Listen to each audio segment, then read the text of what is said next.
Hello, welcome to Water Sign Philippines. So, ito yung reading natin for Water Sign. Cancer, Scorpio, Pisces. Take only what resonates. Bali, hindi po ito magre-resonate sa lahat. So, kunin mo lang yung mga messages na magre-resonate para sa'yo. So, personal reading, Jing Tarot Reader. I-search mo na lang siya sa Facebook. Siya po yung pwedeng magbigay ng personal reading sa'yo. So, again, this is for Water Sign. Cancer, Scorpio, Pisces. Let's start your reading. Okay, water sign.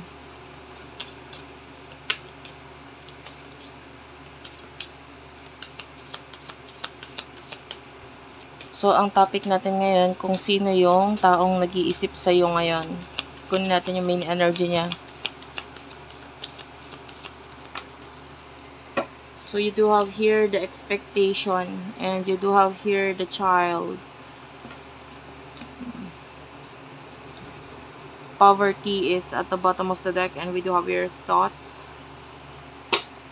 So, I feel like itong person na nag-iisip sa'yo ngayon ay, I don't know kung may children or may child bang involved sa inyo, or pwedeng may anak na itong taong to, and then this person is thinking about you. And I feel like nagkakaroon siya ng mga problema ngayon with the poverty regarding sa finances, and pwedeng isa ikaw sa naiisip niyang pwedeng makatulong. But I feel like itong person is really inspired by you, kahit hindi dahil sa ikaw yung makakatulong sa kanya. It's just that naiisip kanya dahil maaring tinatanong niya yung sarili niya, bakit ba ako nasa sitwasyon na ganito ngayon? Parang itong person ito may mga pagsisisi siya sa mga nakaraang mga naging choices niya sa buhay niya, mga actions. And this person is really thinking of you. Kasi maaaring kung hindi niya ginawa itong mga past actions na ito, ay maganda sana ang sitwasyon ninyo ngayon. And then marami siya pinagsisisihan ngayon. Alamin natin kung bakit kanya iniisip. Spirit guides, angel guides for water sign, Cancer, Scorpio, Pisces.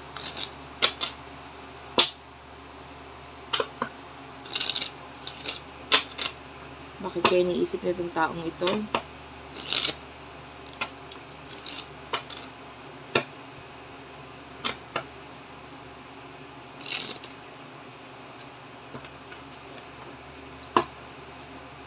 Bakit kayo iniisip nitong taong ito?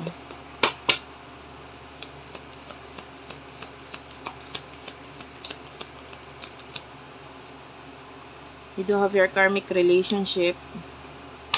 Bottom of the deck is the girl talk. The sword and rose, the runner, and the passion. So, itong person ito, there's a lot of love na nararamdaman sa'yo with the passion and with the runner.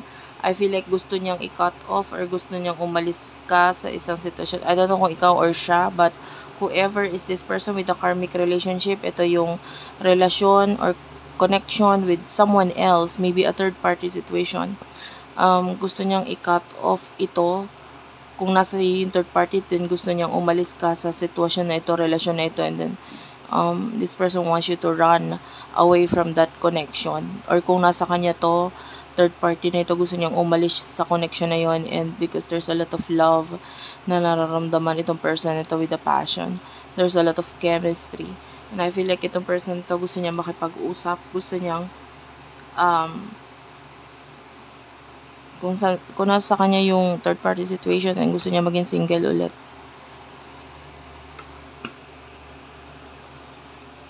Ano yung mga gusto niya sabihin? I will be using a different card.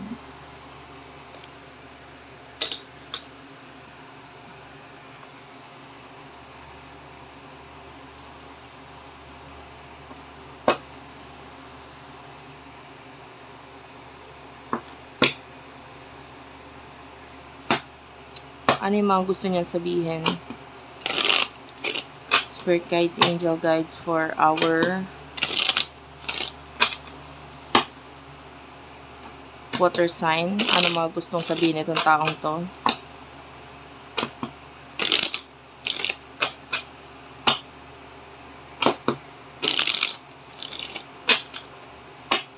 One last shuffle.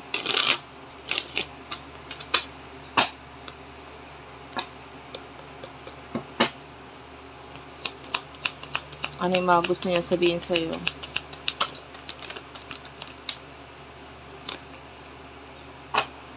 You do have here, it's time for me to heal now. I'm so attracted to you. I remember every detail of that day. And one more card. I am afraid to contact you. So, at the bottom of the deck, you do have here, the timing just wasn't right for us. So, sa ngayon, I feel like gusto niya lang makipag-usap, pero sa ngayon, hindi pa niya nakikitang tama yung panahon or sitwasyon para gawin ito, yung pakikipag-usap sa'yo. I feel like this person always remembers you, kung ano man yung mga nangyari sa mga nakaraan ninyo, like maybe in the past. Nung may time na may contact pa kayo, or maybe nung nagkikita pa kayo, maybe years and years ago. I'm so attracted to you. So, itong person nito, sobrang na-attract siya sa'yo, nagagandahan, napopogian siya sa'yo, physical attraction. And I feel like it's time for me to heal now. So, may mga pinagdadaanan nga siyang sitwasyon ngayon na hindi siya okay. So, isa pa ito, maybe nahihiya din yung person mo kung bakit ayaw niyang makipag-contact basta-basta dahil nahihiya din siya sa kung ano yung sitwasyon niya. Okay? So, what will happen in the near future for the both of you? Pero sabi ko nga, diba, gustong-gusto niya makipag-usap sa'yo. Pero nahihiya siya.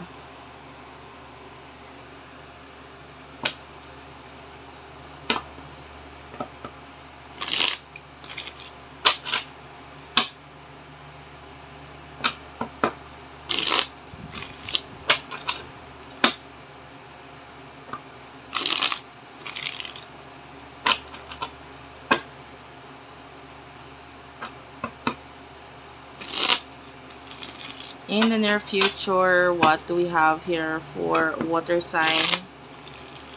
Cancer, Scorpio, and Pisces. In the near future, you do have here the Seven of Cups, Five of Wands, Three of Pentacles,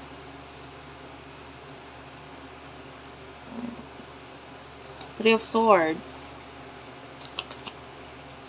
Ten of Pentacles.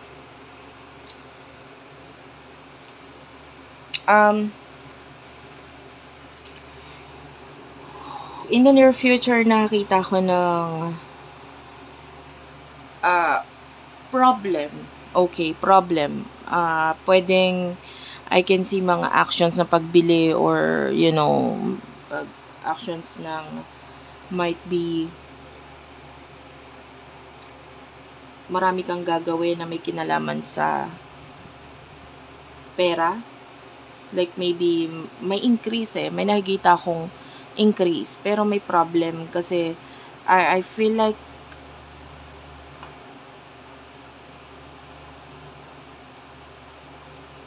may mga makagagalit or may makakaaway ka dahil sa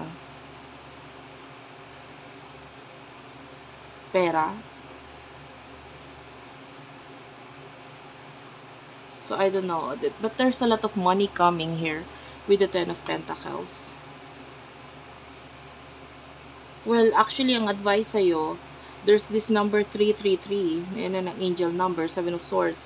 And tapos may angel number tayong 333. Tatlong beses nagpakita yung number 3.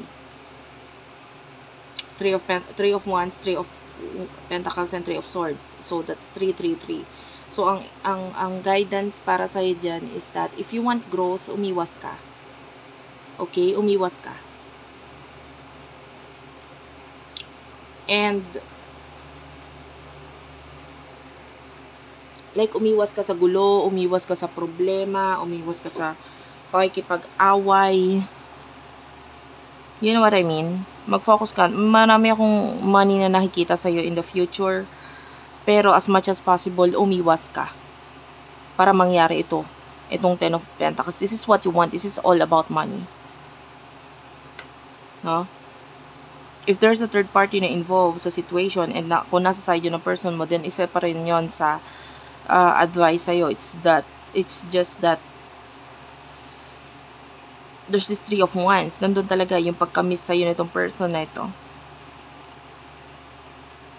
Pero if someone here is hindi nagiging happy sa connection ninyo, may mga naapektuhan, maybe it's okay na magkaroon ng connection pero may hangganan. Yung kumbaga maybe just friends or maybe just, walang masyadong ibig sabihin na usap. Yun yung pinaka-advice. And then, with the 6 of Wands, kung magbibigay ka man ng connection or communication, konti lang. Yun yung pinaka-advice. Para hindi magkaroon ng pag-aaway. And then, at the same time, pag gusto mo naman yung regarding naman sa money, there's a lot of advancement, a lot of money coming in here for you. Pero, umiwas ka sa away. Just love yourself, focus on yourself. Kalmahan mo lang, yun lang. So, thank you for watching. I love you all and bye-bye.